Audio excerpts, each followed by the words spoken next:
संजय राउत लगातार ये बयानबाजी कर रहे हैं कि जब केंद्र की मोदी की सरकार चली जाएगी, मतलब अंगूर गिरेगा तो हम खाएंगे, चटपट निपटा लेंगे, तब 3.5 लोग जेल जाएंगे।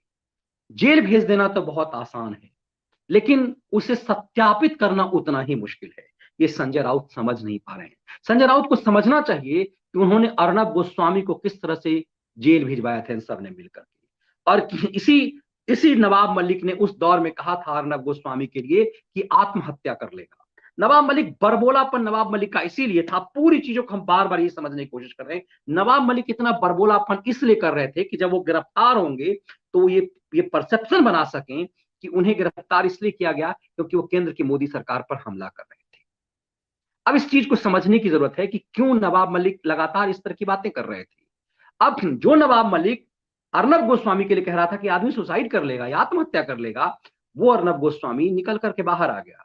लेकिन गिरफ्तार कर लेने से ही सिर्फ सब कुछ हो जाता तो अर्नब गोस्वामी को ये अंदर रख पाते और अर्नब गोस्वामी को सजा दिला पाते। लेकिन अर्नब गोस्वामी पर पूरी महाराष्ट्र सरकार लग गई, मुंबई पुलिस लग गया, परमबीर सिंह लग गए। लेकिन सच के साथ जब आप होते हैं और जब आप अन्याय के साथ खड़े होते हैं तो फिर क्या गर्त होती है, जरा समझिए इस चीज। परमबीर सिंह जेल गया, जेल जेल के से बचने की कोशिश कर रहा है, भागे भागे फिर रहा है, नौकरी दांव पे लगी हुई है, सस्पेंशन चल रहा है और पूरी तरह से अब सुप्रीम कोर्ट की आड़ में अब इधर से उधर भागता फिर रहा है। मुंबई से भगोड़ा एक तरह से बना हुआ है। वो कौन, जो मुंबई पुलिस का कमिश्नर है, उसके लिए बेहद तल्ख टिप्पणी सुप्रीम कोर्ट ने की थी कि आपने कैसी व्यवस्था बनाई कि 35 साल की आपने नौकरी की और ऐसी पुलिसिया व्यवस्था बनाई जिस पर आपका खुद का भरोसा नहीं है, जिसके आप खुद कप्तान रहे। वो परमबीर सिंह जो लगातार अर्नब गोस्वामी को धमकी देता था, उस परमबीर सिंह की गत देखिए। उस सचिन वाजे को देखिए, को जीवन भर उसे जेल से निकलना मुश्किल होगा। उस सचिन वाजे ने घर में जाकर के गिरेबान पे हाथ रख करके अर्नब गोस्वामी को गिरफ्तार किया था। उस सचिन वाजे की गर्द स्थिति को देखिए।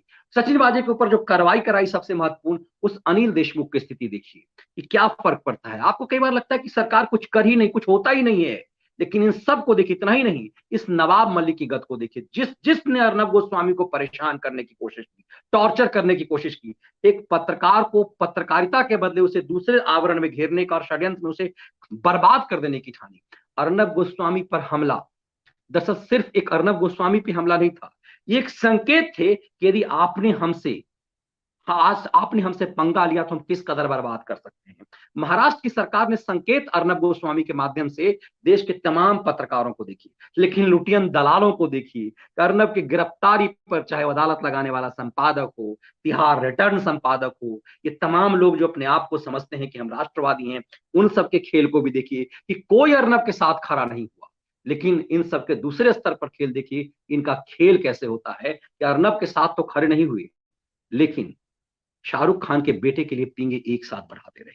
शाहरुख खान के बेटे के लिए ये तमाम लोग एक मंच पर आ गए और शाहरुख खान के बेटे के बचाव में अदालत लगाने वाले संपादक से लेके तिहाड़ रिटर्न संपादक से लेके तमाम एंटी नेशनल जितने भी हैं, मनी लॉन्ड्रिंग के चैनल से, सब एक मुश्त हो गए, सब एक पेट हो गए अर्नब गोस्वामी को बर्बाद कर देने के लिए।